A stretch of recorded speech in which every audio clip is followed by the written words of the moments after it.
Hello everybody and welcome to today in markets. Trump के mood swings फिर से आ गए हैं और इस बार he has targeted the pharma sector. वो कहते हैं कि 100% टैरिफ लगेगा on all the branded and patented drugs from October 1st। अब देखते हैं इसका impact on India and pharma sector.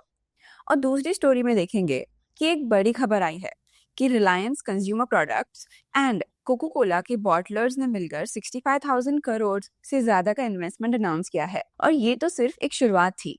Union minister Chirag Paswan ने कहा है कि समिट में total MOUs 1 lakh crore cross करने वाले हैं। Now let's look at all the details. Hi, this is your host CS Suhani Kataria and let's begin.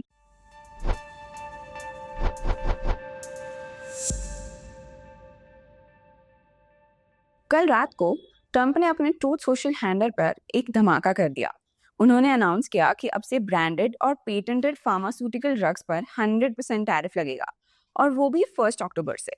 Simple शब्दों में, अगर कोई फॉरेन फार्मा कंपनी अपनी हाई वैल्यू मेडिसिन US में बेचना चाहिए तो उसे डबल टैक्स देना पड़ेगा। लेकिन एक ट्विस्ट है। ट्रंप ने बोला है कि अगर US में प्लांट बने रहे तो टैरिफ से बचा जा सकता है। मतलब अगर कंस्ट्रक्शन शुरू है तो टैक्स 0 लगेगा। ये एक क्लियर मैसेज है कि मेडिसिन US में बनाओ, वरना इंपोर्ट करने का सोचो भी मत। अब सोचो इंडिया के लिए इसका मतलब क्या हुआ। इंडिया तो दुनिया का सबसे बड़ा जेनेरिक मेडिसिन एक्सपोर्टर है, और जेनेरिक्स पर अभी भी ये 100% टैरिफ अप्लाई नहीं होता है। इसलिए शॉर्ट टर्म में तो इंडिया सेफ है।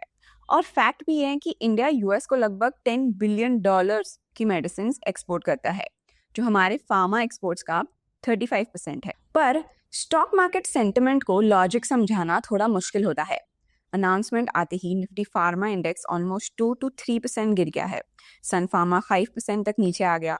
सिप्ला और डॉक्टर्स रेडीज लैबोरेटरी भी प्रेशर में है। यानी बिजनेस के नंबर्स अभी अफेक्ट नहीं हो रहे हैं, पर इन्वेस्टर्स को डर लग रहा है कि कल को यही टैरिफ जेनेरिक्स तक एक्सटेंड ना हो जाए।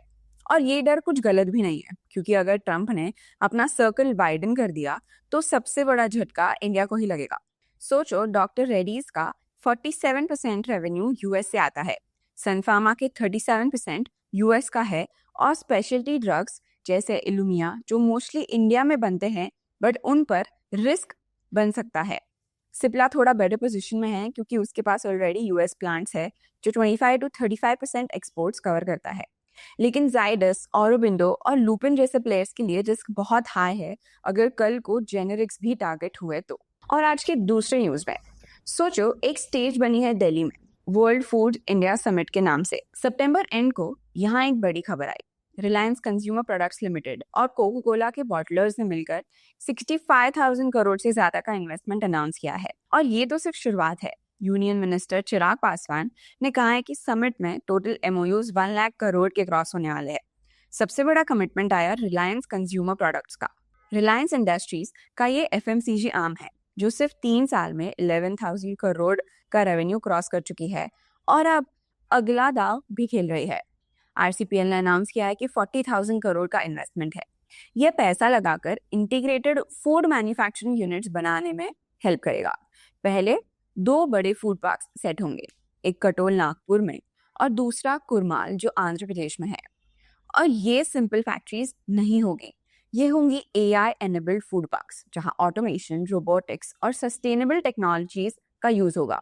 ईशा अंबानी के विजन के हिसाब से RCPL का टारगेट है कि अगले 5 सालों में 1 लाख करोड़ तक का रेवेन्यू पहुंचाना है और इंडिया का सबसे बड़ा FMCG प्लेयर बनना है। ऑलरेडी पोर्टफोलियो में बड़े ब्रांड्स है जैसे Campa Cola, independence, एलेंस, एनजो, Rawalgaon and startup acquisitions जैसे टार्स फूड। दूसरी तरफ कोको कोला के बॉटलर्स भी पीछे नहीं रहे हैं। 3 बड़े bottlers SLMG beverages, Hindustan Coca Cola beverages and Kandhari group ने अनाउंस किया है एक साथ 25,000 करोड़ का इन्वेस्टमेंट। ये पैसा लगेगा 9 स्टेट्स में, यूपी, बिहार, आंध्र प्रदेश, तेलंगाना, कर्नाटका, गुजरात, पंजाब, राजस्थान और जम्मू कश्मीर में। SLMG बेवरेजेस जो कोको कोला का सबसे बड़ा बॉटलर है इंडिया में, अकेला ही 8,000 करोड़ का इन्वेस्ट करने वाला है।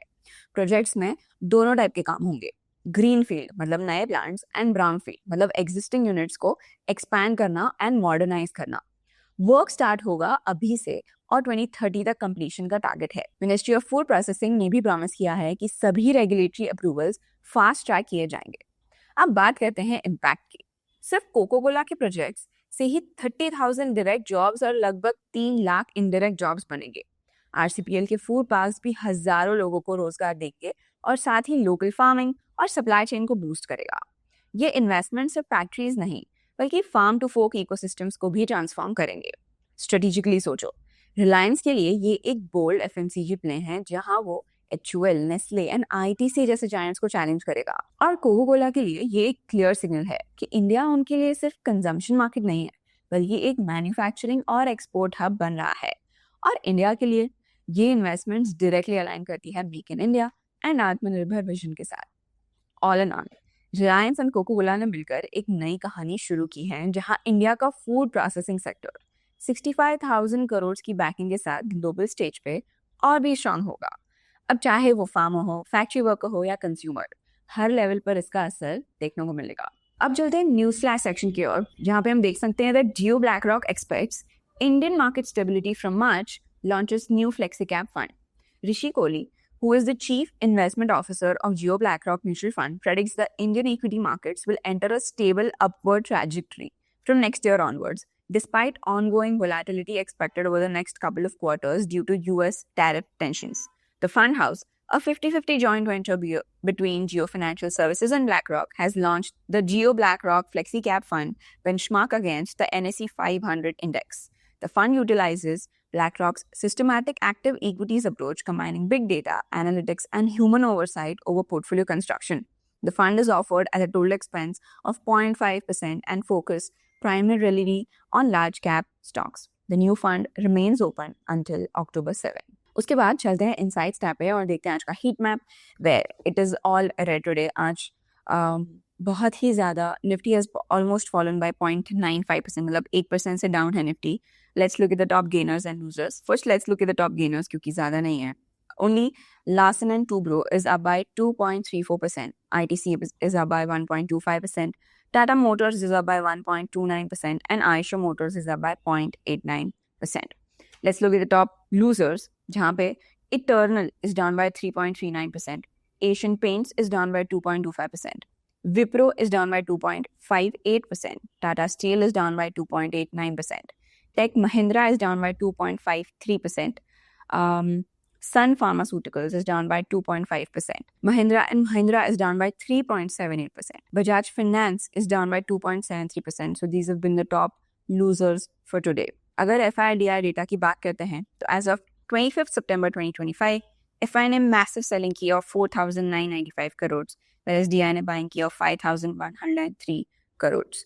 अगर आज के टॉप डिलीवरीज की बात करें तो आज के टॉप 5 डिलीवरीज है Cipla, Apollo Hospitals, Bharti Airtel, Grasim Industries and Power Grid Corporation of India, which range from 78% to 70%. अब चलते हैं निफ्टी 50 पर और देखते हैं एनालिसिस फॉर टुडे। जैसे हम देख सकते हैं बहुत बड़ा बेरिश कैंडल बना है आज भी। Nifty is down by 236 points today. जो कल हम बात कर रहे थे एक लेवल ऑफ 24,730, 24,800, वो भी ब्रेक हो चुका है। Nifty has closed around 24,654. This is the continuous 7th trading session जहाँ पे निफ्टी गिर ही रहा है। अगर इसको वीकली बेसिस पे एनालिसिस करते हैं आज, तो वीकली पे भी एक बहुत बड़ी रेड कैंडल फॉर्म हुई है जिसने ऑलमोस्ट 2.5 वीक्स के कैंडल को खा चुकी है। वो निफ्टी उसकी वीकली 20 EMA के नीचे है और 50 EMA के ऊपर है, और उसका RSI वीकली पे है 50 पे। अगर डेली की बात करते हैं तो डेली का RSI है अराउंड 39 और 50 EMA और 20 EMA के नीचे है वो डेली पे। अगर सेंसेक्स की बात करते हैं तो सेंसेक्स भी आज 733 पॉइंट्स से नीचे है। Sensex open around 80,956, made a high of 81,033, made a low of 80,332 and closed around 80,426. उसका भी RSI है around 38. Let's look at the indices and उसमें सारे ही indices आज ट्रेड में बंद हुए हैं, जिसमें सबसे ज़्यादा हिट है निफ्टी IT पे, which is down by 2.45%, followed by Nifty Pharma because of Trump tariffs, which is down by 2.14%. Nifty Midcap is down by 2%. PSU Banks is down by 1.78% and Nifty Next 50 is down by 1.68%. That's it for today. I'll see you tomorrow. तो आपको क्या लगता है? Will you invest in such companies? But with your own due diligence? Tell us in the comments below. Till then, like, share, and subscribe, and stay curious and stay updated. Investments in the securities market are subject to market risk. Read all the related documents carefully before investing.